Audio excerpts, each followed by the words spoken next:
Hey, what's up, everybody? Welcome back to Tesseract. This is episode number 3. I'm Augustus. My co-host Josh is here, and our second co-host is Prashant, who is sick today. He's not going to be able to make it. Today's guest is Nick Cook. Welcome to the show, Nick. Josh, if you want to maybe give a brief introduction of Nick, and we can get started. Sure. Hey, Nick, how are you doing? I'm doing very well, thanks, Josh. How are you guys? Awesome. Fantastic. I'll just introduce you for a sec. This is Nick Cook. He's the author of The Hunt for Zero Point, among other books. He was the aviation editor of Jane's Defense Weekly, and I met him a few years ago at a conference at MIT for propulsion. And Nick is an English person, and I don't know if that's good, Nick. I just kind of wanted to have you talk a bit. That's perfect, Josh. Technically, I'm quarter English, quarter Scots, quarter Welsh, and quarter American. I have had an American grandmother, so that makes me a bit of a dog's dinner. But everything else you got spot on. Well, what else can I say about myself? You mentioned Jane's Defense Weekly. I was the aviation editor there for about 15 years. I joined in 1986. It was an interesting time because things were happening in the world of secrets.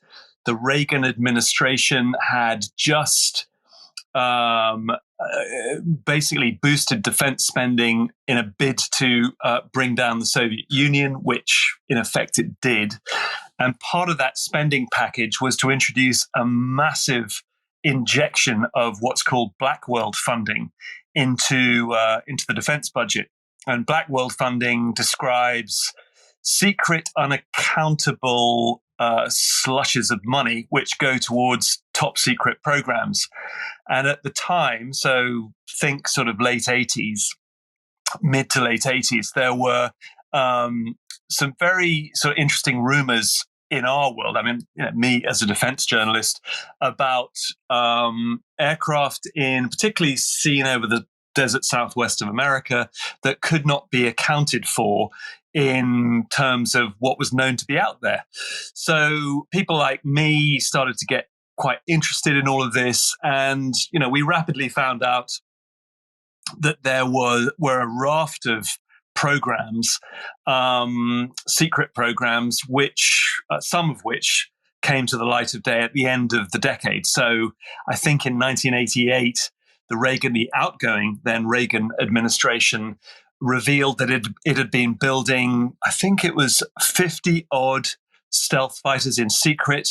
A great deal of that number had by then gone into squadron service in Nevada at a base called Tonopah in secret. And this was sort of just what I felt at the time was the tip of a giant iceberg. If this stuff was going on and had been admitted to in 1988 after a decade of cover-up, what else was going on in the black world that had not been revealed?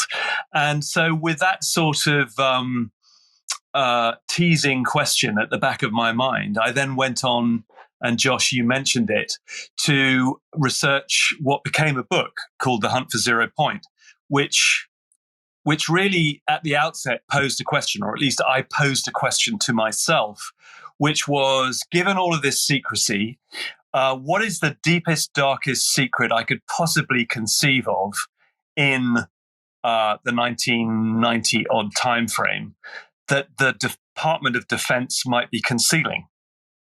And I came to the conclusion that it was probably around a breakthrough form of propulsion, to wit, in populist terms, anti-gravity. So could the US, and I focused on the US because that was where the most interesting stuff was going on, could the US have developed something deeply secret in the black that looked a lot like a UFO. Because, as we all know, there had been and continue to be reports all over the world of unidentified flying objects. And I thought it was a kind of decent proposition to propose as the start point of a journey. But I also knew that it was deeply taboo, and it's kind of hard to appreciate that now. I mean, so much has been relaxed in the UFO world. People talk about it. I mean, even in the company I keep, engineers in the aerospace world now talk about UFOs and anti-gravity. But back then, if I breathed the word anti-gravity on my circuit, I would have been out of a job. So I had to keep this whole thing very, very secret. And it really kicked off the start of a journey in 1990. And by the end of that decade, so sort of 1999, I knew that I had the material for a book. I wrote the book. The book came out in 2001 here in the UK and 2002 in the US. And I'm thrilled to say it's probably become more relevant now, and that I talk about it more now than I did when it came out.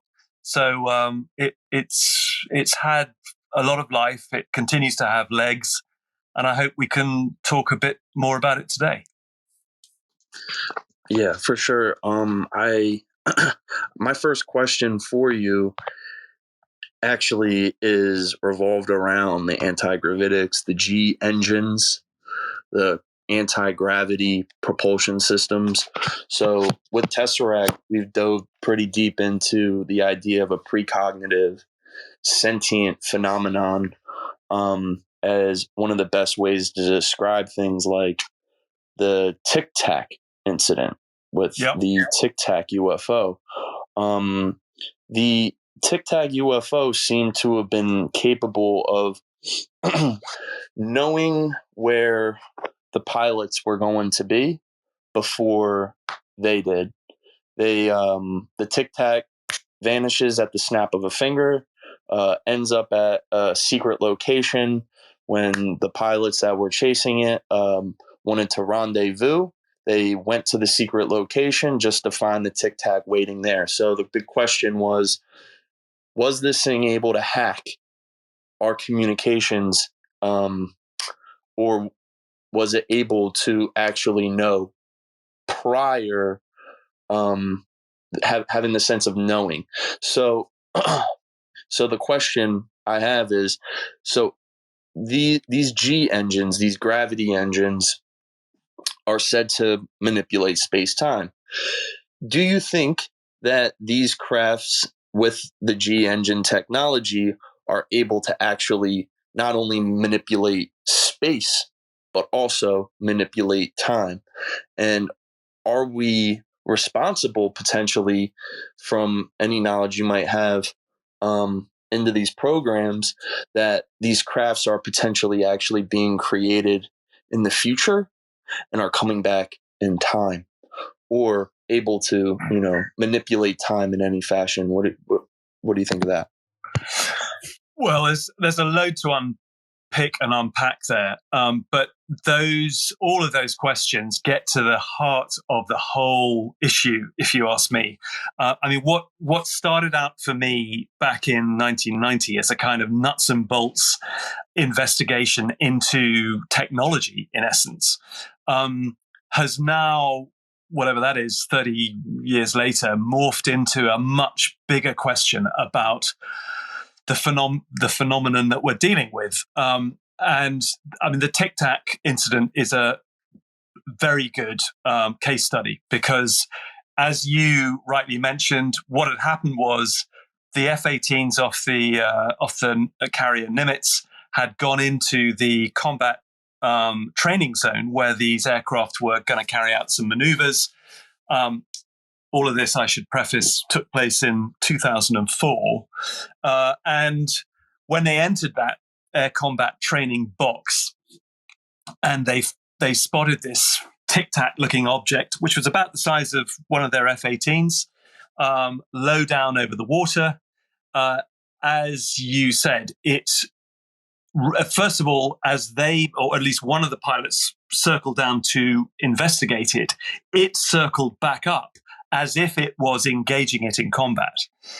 It then accelerated at a phenomenal speed and was next spotted on radar at what is called the CAP point, the Combat Air Patrol Point, which is technically it's a secret set of coordinates inside that air maneuver box that is only known to a handful of people. I don't even think the pilots know where the CAP point is before it is given to them, or given to them over the radio. So this thing knew exactly where to go. Now, how did it do that? Could it hack into, as you mentioned, into their comm systems, into their computer systems to know where that CAP point is or was? Unlikely, in my view. I think those are encrypted to such a degree that it would be incredibly hard to do that. So what other possibilities are you left with? If you are dealing with an object, a vehicle that flies in the way that it does, and from all the descriptions that we have of it, it is maneuvering in a way that, the pilots themselves said it defied physics. So in some way it is doing things that can't be done with conventional aircraft. Then you have to ask yourself, well, what is it doing? And I think you have to go to the next proposition, which is that it is in some way manipulating space. And of course, Einsteinian physics tell us that if you manipulate space, you're also manipulating time and gravity. So you are bending and now warping reality, the fabric of existence, in ways that defy our comprehension. But I think that, at this point, what you're looking to do is search for an Occam's razor explanation for what is going on. And as bizarre as it sounds, Occam's razor for me, which is obviously the simplest explanation for what the evidence is telling you, Occam's razor is that this thing is a craft that is not employing current terrestrial technology, but is doing something truly extraordinary, which is bending the fabric of space-time in some way, shape, or form. And there are conceivably ways that you can do that technologically. There is a physicist based in San Francisco. He's, I hope you won't mind me saying this, he's about 80 now, but he's a guy with a very strong track record in space-time metric engineering, and his name is Dr. Jack Sarfati.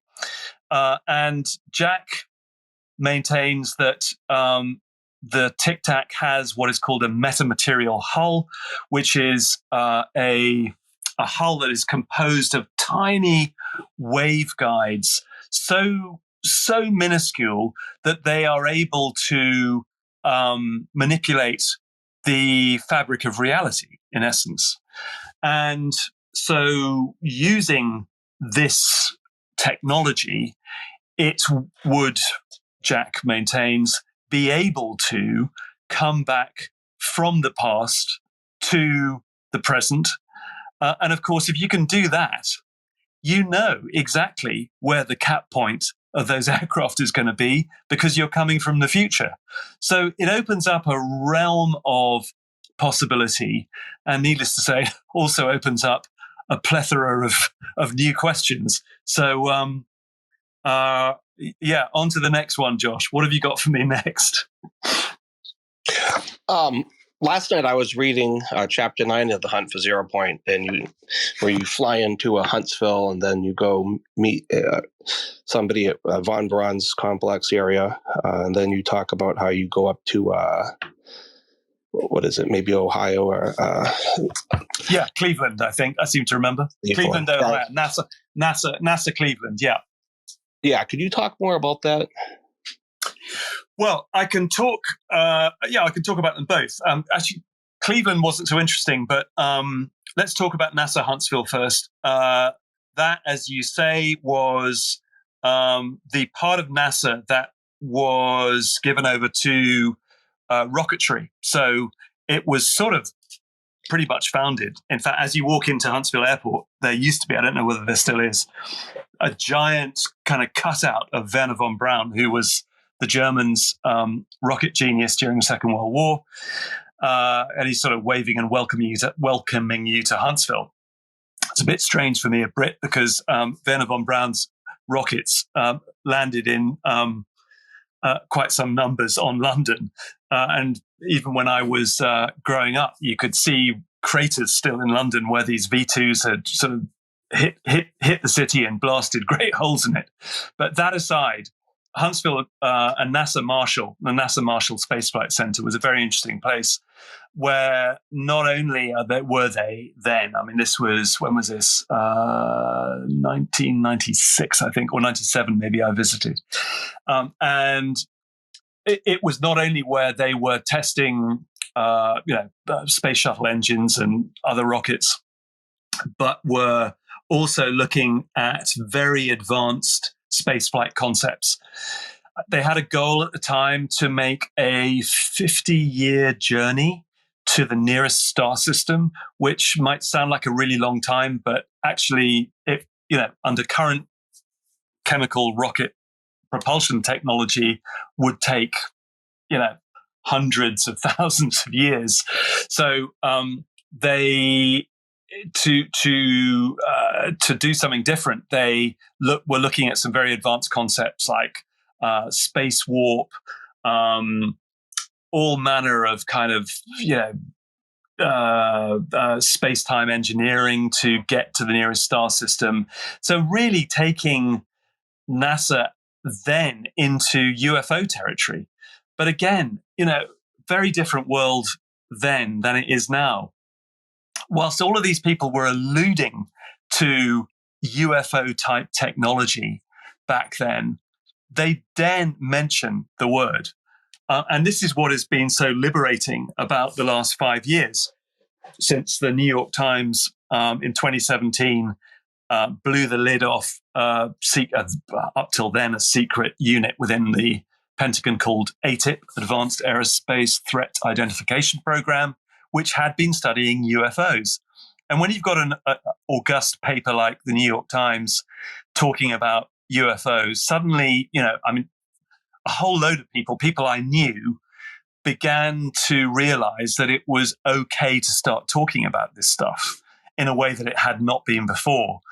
And actually, I was one of them. I had completely, after The Hunt for Zero Point came out, I talked about it for a year or two, and then I went on to other stuff. I just, I'm a writer and I'm a technology consultant, so I sort of left it behind. But then in 2017, it all came screaming back again. And I was one of those people who felt liberated enough to be able to talk about this stuff very openly, which I still do. And more than that, to really dive down the rabbit hole to the degree that, conventional explanations for what we see in the sky and people report as UFOs is no longer for me about a nuts and bolts discussion, about whether, crudely speaking, if you picked a brick up and you threw the brick at a low hovering UFO, the question is, would it go clang, or would the brick sail straight on through as if that thing were a mirage? Well, I've come to the conclusion that there are circumstances in which it would do both. So what is responsible for that? And as strange as it may sound, that takes us into consciousness territory, because if consciousness is our link, or the link between the human mind and what we perceive as reality, then do we start to look at consciousness, which we don't understand, of course, or at least science doesn't. It doesn't know. It knows what consciousness is, but it does not know how it is formed or processed. Do we look at consciousness as the missing link between what people report they see in the sky that they can't explain, and and some sort of missing component of what we call reality. And that is sort of where I am at the moment. I've left the nuts and bolts of my journalistic job behind, and I've truly jumped down that rabbit hole. And it is, as everyone here will know, that's a whole new journey in itself. Wow. So on April 19th, coming up in a week or so, less than a week, to jump to current events. The United States Senate on April 19th is having another public UAP hearing, and they're aiming to address concerns about the unidentified aerial phenomenon and the need for more investigation and transparency. There's been vocal advocates for further examination into the phenomenon, and people have been pushing for more funding for the All Domain Anomaly Resolution Office, or AARO. So, with your research into the military Black Project world, can you explain to us the funding financial model based around that is, which is like the people in public don't really know much about that, and how do you think that that model is going to adapt and change over time in the current financial climate, with the digital dollar rising, etc., and as well as this climate of disclosure and more government officials pushing for funding and transparency? Okay, so obviously I'm not there, but I keep my ear to the ground. I talk to a lot of friends in and around that world, so the military intelligence world, who do know about this stuff. Of course, it is all shrouded in secrecy, but in essence, as you said, this is all part of a congressional mission to understand what UAP are. When the New York Times broke that story in 2017, and obviously a centerpiece of that story was the Tic Tac incident, things began to unravel quite quickly. The US Navy, which had obviously encountered the Tic Tac, had also encountered, it emerged, a whole range of unidentified aerial phenomena off the eastern seaboard of the United States.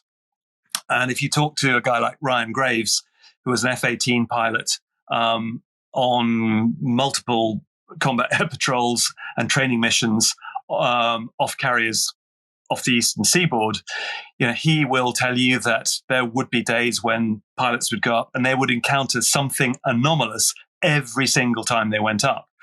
So, that after a while began to get the attention of politicians, senators, and congresspeople. And bit by bit, this, move to investigate what was going on emerged. I'm sort of recapping some stuff here to get to your question, but in 2021, there was a report that came out, which for the first time, and this was a report that was mandated to be delivered, mandated by Congress to be delivered by the military intelligence community. That report revealed for the first time that, or acknowledged that, UFOs were real. It didn't say what they were. It gave a number of possible explanations for what they could be. But what everyone was interested was this sort of almost ignored by the report bucket of sightings, which were the ones that we've been talking about.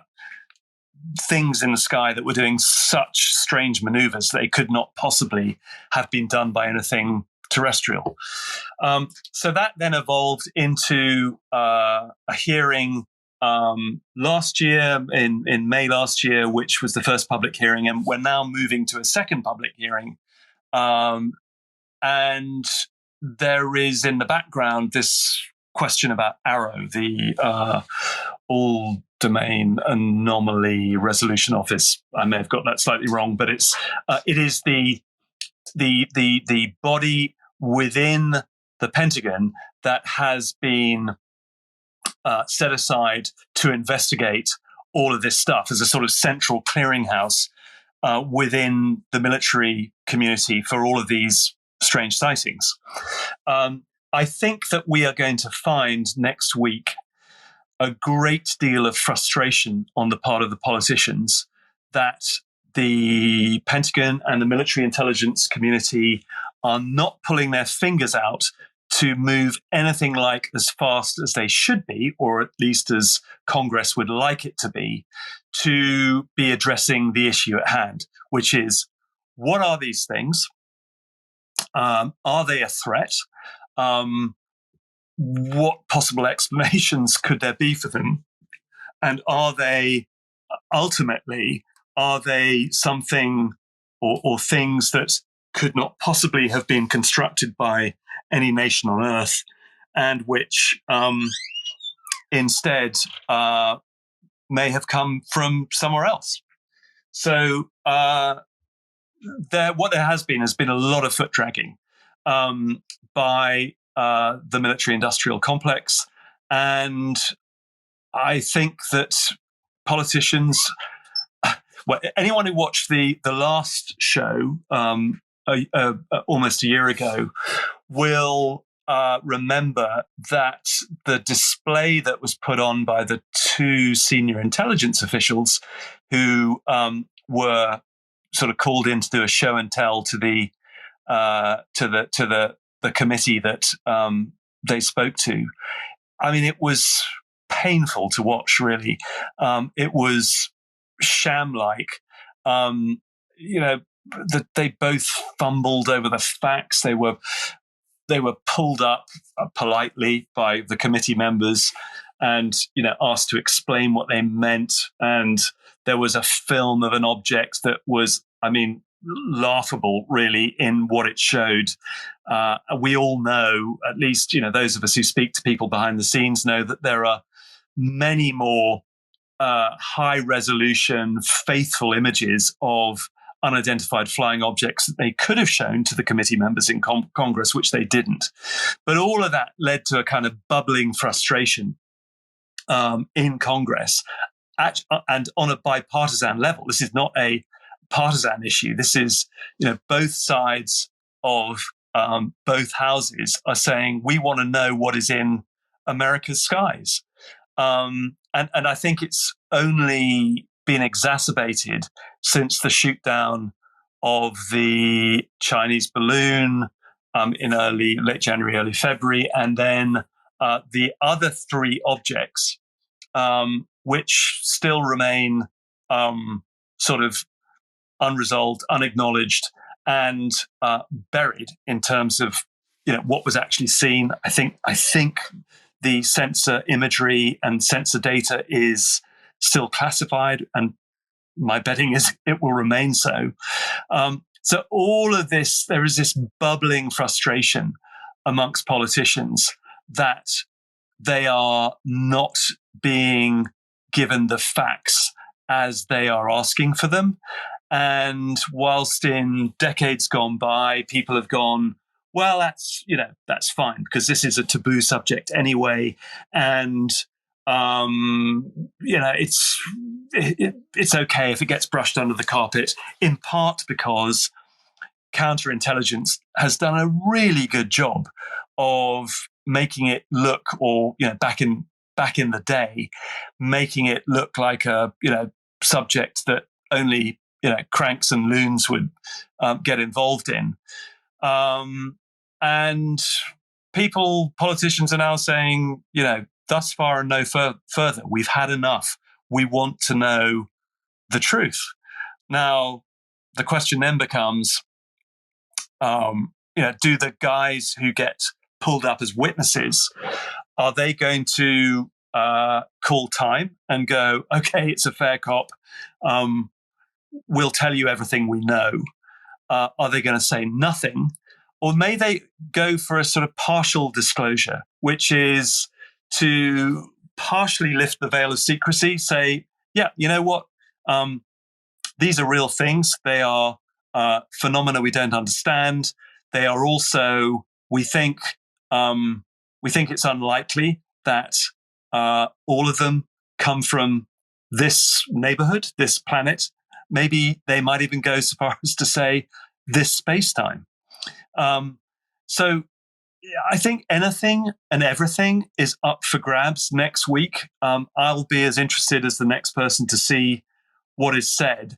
And I'll be particularly interested to see how the witnesses handle it, because there has been, over the last year, I'd say, perhaps a little bit less, 9 months, a real walkback campaign by the Pentagon, the military intelligence community, and even by ARROW itself, this office set up in the inside the Pentagon to study the phenomena or the phenomenon, and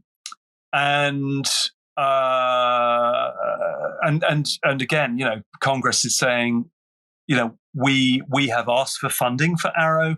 We have asked that it should be the central clearing house for this phenomenon, and yet it appears as if each branch of the armed forces and the intelligence community are continuing to do their own analysis behind closed doors and not feeding that data into ARROW, which is what they should be doing.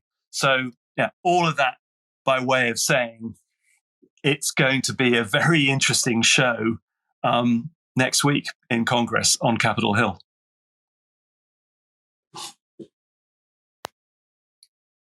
Oh, nice answer, Nick. Appreciate it. What do you think about this ARROW, for example? Say if the House of Lords or the House of Commons were to talk on this and make it an official program also in the UK. Like, what do you think about that? Well, you know, here am I, mainly a Brit, a quarter American, saying, you know, there's foot dragging going on in the US. Well, what you guys are doing over there is infinitesimally more than what we are doing here. I mean, it is as if everything that you've been going through in the last 5 years has sailed this country by. There are, I'm tempted to say, no questions in Parliament or the House of Lords or wherever about this subject, which is, to my mind, is incredible, given the way that you have opened up the debate over there. And there should be. Do I think that, you know, it's being ignored over here? No, I don't. I'm absolutely convinced that behind the scenes, you know, people within MI5, MI6, the Ministry of Defense, you know, and any other body with an intelligence remit is going to be fascinated by what is happening over there. And, you know, let's not forget that this stuff does have a defense implication. For anyone who has not read UFOs and Nukes by Robert Hastings, I urge them to do so. It is the most phenomenal compendium of UFO/UAP sightings over nuclear installations and around nuclear weapon sites, and over history. I mean, over decades. I mean, since the explosion of the first atomic bomb in 1945. And the interest, or perhaps that's not the right word, but the apparent interest that UFOs, UAP display when it comes to these sites, whether they are nuclear power plants or nuclear weapons storage installations or ships and other platforms that carry nuclear weapons, is manifest. It is, you know, it's undeniable. And Robert Hastings has assembled this, fantastic collection of evidence. And so it's not as if there is no defense implication in all of this. There is. Are these things hostile? Well, we don't know. Should we be studying them? Absolutely, we should, because they are showing, or appear to be showing, a great deal of interest in us. So other countries too. I mean, NATO countries, Five Eyes countries. Five Eyes are US, UK, Canada, Australia, and New Zealand. Those other countries, apart from, actually, Canada has a pretty strong interest in the whole UAP subject. But us, the Australians and the New Zealanders, are appearing to show a marked disinterest in the subject. But as I say, I think behind the scenes that is not happening, and they are as interested as the next person is. Perhaps it's because of the reverse engineered programs being so in abundance, because there's so many different shaped craft. In your book, you went in on the Bell, the anti-gravity craft. That was the advanced German technology, the Nazi technology. And they were seen allegedly in all parts of the planet, including Antarctica. And I'm just wondering on how many different craft do you think that there are, and how many of those are actually focused around the 0-point energy G engine technology? If I could reframe that question slightly, which is Absolutely. to go, I think we have to question, as I said earlier, whether the variety of forms that people see are truly all nuts and bolts craft. If we are dealing with some aspect of consciousness or some aspect of manipulated space-time, which is in some way shifting and altering our reality, or at least how we perceive reality, then there would be any number of manifestations of things that people see in the sky. And, one of the things I have a great deal of trouble with, and this is as a former analyst of military technologies, particularly aerospace technology, I can't get my head around why, if these things are all coming from other planets, or even if they're being secretly developed here on Earth under some, top secret anti-gravity program, why are we seeing such a proliferation of different craft types? And why also do we see them with such regularity? And one of the real showstoppers for me about whether this was top secret terrestrial technology, which is what I wanted to believe, by the way, when I set out to write The Hunt for 0 Point, because that was my background. It was to look at secret nuts and bolts military tech. One of the things that couldn't allow me to come to that conclusion was because in following the data of those early top secret sightings in the 1980s around the stealth program, which I was talking about earlier, the problem with that is that you wouldn't, or no one in their right mind would test that technology over a population center. But that's what plenty of people say they see over cities, if they see UFOs and UAP over cities. That makes no sense from a secret government testing point of view. It simply doesn't. So the other question then about, so why do we get that proliferation of types, and why do we get them so so frequently, I really think boils down to that question about consciousness and reality. It may be if we begin to perceive our reality as not the hard, solid material world that we think of it as, but as something much more malleable and manipulatable than we customarily think of it as, or for that matter, actually, as mainstream science thinks of it as, then you can begin to formulate other ideas. For example, if reality is a screen on which we project our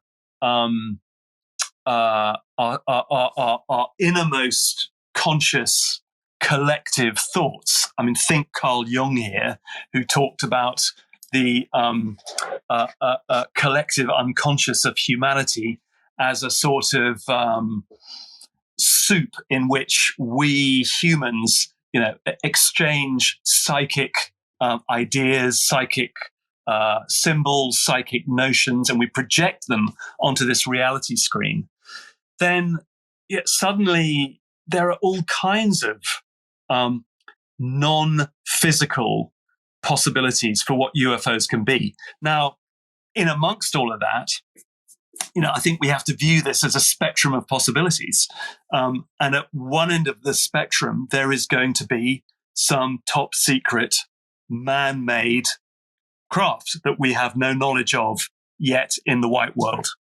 Then there will also be, I have no doubt, some extraterrestrial vehicles, some technology that has allowed alien entities to travel here from distant star systems, who occasionally turn up.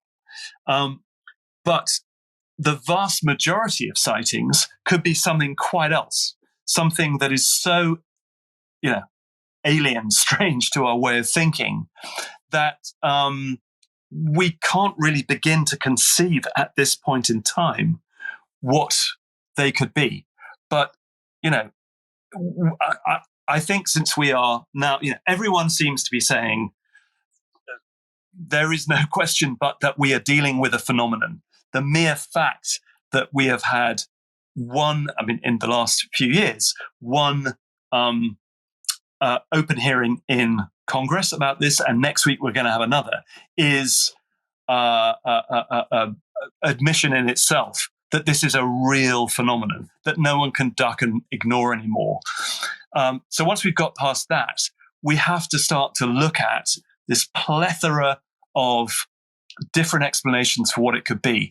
And, let's hope that mainstream science jumps on board, because, I was trained as an investigative journalist. I was trained to rule nothing out, nothing in, until all the facts had been assembled and the data had been scrutinized and analyzed. That doesn't seem to be always how mainstream science operates. There are whole areas that it will refuse to acknowledge or even look at, because it is, quotes,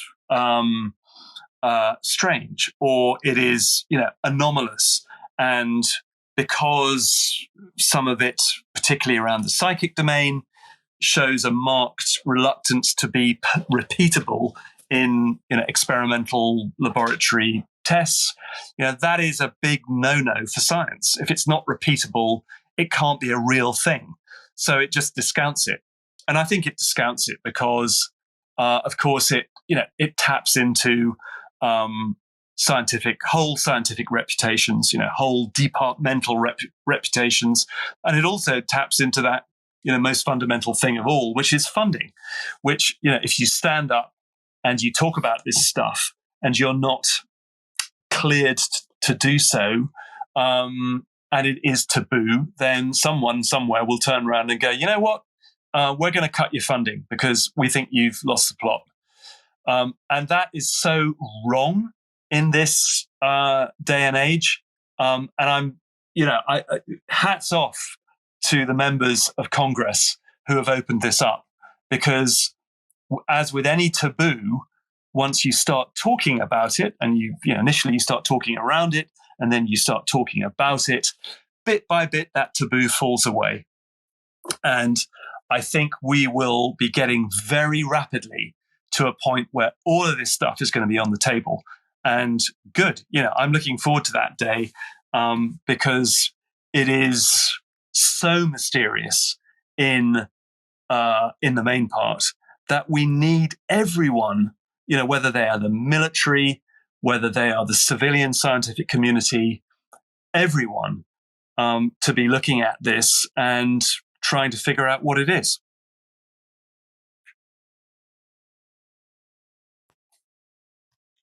Wow. Thank you, Nick. I was wondering, has anybody ever, like, what haven't you been asked yet? Like, what is it, something that, you've never really spoken about before, something that, you think would be, something that basically nobody's ever asked you before? Like, what is it? Is there anything that you want to talk about that you have never done so, or put in a book, or said on any other like show you've done? Well, I'll tell you what. It's a good question, and I'll tell you what comes to mind is. So when that New York Times story came out in 2017, I thought, how do I dive back into this in a way that is meaningful for me? Because I'd read a lot of literature, and there are many authors who have investigated and written about UFO phenomena that I admire. One of them is Jacques Vallée, whose books really opened up that whole question of that sort of interface between the hard nuts and bolts aspect of UFOs and the psychic aspect to them as well, all linked through this mysterious domain of consciousness. So I thought, if I'm going to sort of meaningfully dive back into this and investigate it, or at least, engage in it, this is after, as I said earlier, this massive gap. When was 2017? So, sort of 15-year gap of not looking at it at all. I thought, I've got to approach this from the other direction. I've looked at it already from the nuts and bolts direction, and that really came from the Hunt for Zero. It resulted in the Hunt for Zero Point, the book. But I've got to come at it from an altogether different direction. So I need to understand, or at least get myself up to speed on consciousness. In 2014, my wife had this really sort of, for me, it was a sort of paradigm shifting experience. And I didn't experience it, she did, when her mother died. And I was in the room when it happened. And at the precise moment her mother died, my wife, who was holding her mum's hand, experienced this thing that typically people who experience a near-death experience or an out-of-body experience talk about, where they're in an alternate reality where time sort of seems to stretch infinitely, everything is connected, there is this sort of substrate that is filled with what they call love, that is, perhaps symptomatic of everything being known and connected. Anyway, that's the experience she had. And I was so perplexed by this. And of course, we've been married a long time, so I know her very well. She doesn't make things up. I researched it, and I found out that it was something called a shared death experience. And lots of people talk about that. There are books you can read on it. But being annoyingly curious, I had to go off and research this some more. And I did. And that got me into the whole sort of domain of consciousness. And because I wasn't professionally involved in that side of things, the only thing I could do, and I felt a need to discharge it, was I wrote about it in fiction form. So I wrote a thriller called The Grid, which came out at the end of 2019. And that really sort of, for me, tackled this whole subject of consciousness head on, but in a fictional form. I have to say, though, that I think that much of the content of the book is based on what may really be happening out there in the real world of dark secrets. But after that book came out, I still sort of wasn't satisfied. The itch hadn't gone away. I still had to dive into this deeper. And I then, through a series of extraordinary connections, I got funded by a philanthropist to go away and study consciousness. And so within the space of about a year and a half or 2 years, I'd sort of done the equivalent of a degree course, or maybe a PhD in consciousness studies. And I then thought, well, now what do I do with this new knowledge that I have? And of course, consciousness is something that you can study endlessly. So, I'm always going to be investigating it or looking into it. But in, I think it was the beginning of 2020, no, maybe it's 2021, Robert Bigelow, a billionaire hotel tycoon who is in Las Vegas, who has been intimately connected to the UFO story for decades now. He launched a competition, an essay competition, that underpinned his new venture, which is called BIX, the Bigelow Institute of Consciousness Studies. And because I had all of this data about consciousness, I felt that I was able to give the exam question a go. And the exam question was, provide the best evidence for proof of the survival of consciousness, our consciousness, after permanent bodily death. In other words, do we go on when we die? So I entered this competition. I knew I was up against some huge names in the field of consciousness. I had no hope of getting anywhere, but to my enormous surprise, I ended up with a consolation prize. I was one of the 29 winners. So I went to Las Vegas and picked up my prize. And then a few months later, so this was the beginning of last year, Robert Bigelow offered me a part-time directorship in the research field at his institute. So now I am very happily and slightly, I still have to pinch myself a bit, I'm rubbing shoulders with all of these amazing brains who are investigating consciousness. And of course, Robert Bigelow in his previous life, I mean, not literally, I mean, before he was investigating consciousness, he was all over the UAP phenomenon. So I feel I'm sort of now in the right place insofar as this is where my investigations into consciousness have got me, and it is a truly fascinating realm. And I think that you cannot look at the UFO phenomenon without looking at the consciousness phenomenon as well. I think when it comes to what those members of Congress are doing in looking into it, that right now is a step too far. To begin with, you've got to go through the sort of the due diligence, and the due diligence is to begin with, let's look at the nuts and bolts stuff. Let's look at what's making radar returns above those sensitive military installations. Let's look at those pieces of sensor data we're getting back from our combat aircraft. Let's look at that stuff first and see what we can make of that. And then when we are used to doing that, let's then open it up a bit and look at what those other explanations might be, to wit. Is there a consciousness connection? Is there some manipulation of the fabric of reality going on that explains or partly explains all the weird stuff that comes with UFO sightings. And anyone who's familiar with the law will know that, it's not uncommon for a host of truly bizarre manifestations to come alongside a UFO sighting, to wit, ghosts, poltergeists, cryptozoological creatures, think Skinwalker Ranch, and you're kind of there. But that is a step too far.